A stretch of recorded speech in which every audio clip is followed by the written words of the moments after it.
బులెటిన్లో breaking news చూస్తున్నాం. Travels బస్సులో అక్రమంగా తరలిస్తున్న కొకైన్ ను ఉమ్మడి మెదక్ జిల్లా ఎక్సైజ్ టాస్క్ ఫోర్స్ అధికారులు పట్టుకున్నారు.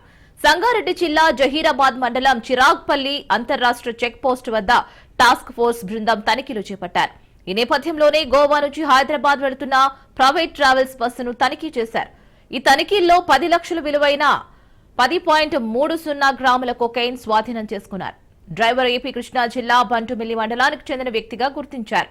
ఈ సందర్భంగా అక్రమ రవాణాకు పాల్పడుతున్న నిందితుడిపై కేసు నమోదు చేసి రిమాండ్కు తరలించారు.